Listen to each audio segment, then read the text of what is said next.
The life of a fireman is a daily confrontation with the possibility of injury and death. No one understands this more than retired firefighter Kenneth Carter. We realize when we become firefighters that there are dangers involved. And our families know that also, our wives and our children. They know that when we leave to go to that fire station that there's a possibility we might not be coming home. Kenneth was stationed in Hialeah, Florida, when a local discotheque was robbed and ransacked. Police, responding to the robbery, discovered fire.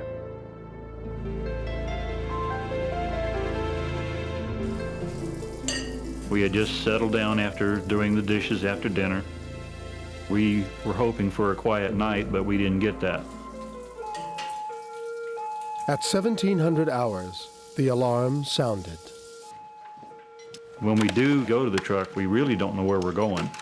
The driver does, but the men that ride the back of the truck don't have any idea where they're going or what type of fire it is, what type of building it is. You never know what's going to happen to you, and there's a lot of fear involved, but through your training and through your years of experience, you're able to calm yourself to a point where you work efficiently and you work fast, but still that fear is always there that something may happen. The fire at the nightclub was fed by large quantities of alcohol and plastics in the decor, creating extraordinary heat and thick, noxious smoke. Approximately 25 men responded to this dangerous fire. Kenneth and his partner were the first to go in. Their job was to fight the fire from inside, knocking the flames back with the fire hose. We went inside, and we got about 25 to 30 feet inside, and we saw flame, we saw smoke. We stooped down in front of the bar, hoping that would partially shield us from some of the heat. Water! It's extremely hot in this building. It's extremely smoky in this building. And the heat was tremendous. Kenneth and his partner struggled to battle the raging blaze inside the building. But as the fire spread, Kenneth's partner ran low on air. An alarm sounded on the air tank, giving only a few minutes warning. Fire! We gotta go! I'm right behind you! I stayed in the fire at that time knowing that I had just a few more minutes of air and I could do as much good as possible in that shorter period of time. So I remained hoping that he would either return in a few minutes or the backup crew were going to come in right behind him. Neither one of them happened. With less than a minute of air left in his tank, Kenneth knew it was time to get outside. I picked up the hose and I was following the hose out like you're supposed to, and I got to a pile of hose, and every piece of hose that I picked up led nowhere, led back into a circle again. I started to become disoriented and confused, and suddenly my tank went dry. I know that because my mask started to tighten on my face. That meant no air left. At first, his partner thought Kenneth had followed him out. Only too late did he realize he was still inside and in serious trouble. Kenneth! At that point, when my mask started to collapse on my face, I didn't know whether I was going to make it out of the fire or not. And I said to myself that it's time to try and maybe ask for help. The first thing I noticed was a small blue light, and I thought at first that it was the lights of our police cars coming through a window somewhere, but it just took seconds for that blue glow to keep growing. It began to take the shape of a young lady.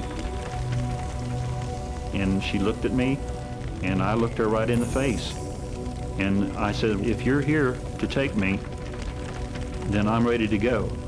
But if you're here to show me the way out, then please do so now. And at that point, she raised her arm and pointed. But when Kenneth went in that direction, he came up against a solid wall. In desperation, he pushed against it, and it miraculously gave way. He burst out through a boarded-up door that nobody knew existed into the alleyway. At that point, I thought maybe it was a dream. Maybe I was lucky. Maybe I got up and stumbled against the door and it just came open. Penny, you all right? Yeah, I'm okay. I didn't know exactly what went on until I went back in the fire after the fire was extinguished. When the fire was out, Kenneth went back to try to justify what he had seen.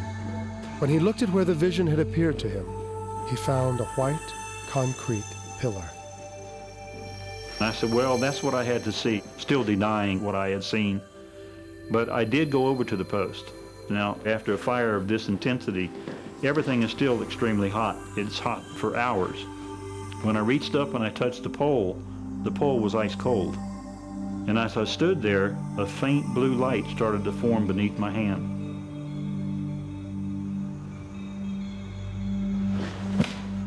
And I knew then that what I saw was what I saw. And it truly was the angel or premonition or whatever you want to call it that came to me to show me the way to get out of the building. No one can explain what happened to Kenneth Carter that night, but the miracle of his survival and of the years of service to his community that followed prove that someone or something must have been looking over his shoulder in his most desperate time of need. My husband's been a firefighter for 25 years. I truly believe he's a really special person, and this is why he's still on this earth, to help as many people as he possibly could. And perhaps to repay the unexpected help he received that night in the fire.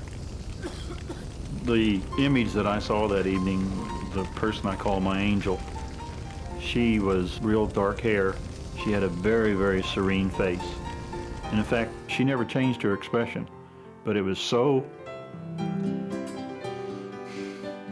calming that I think this is what really helped me get out of the building.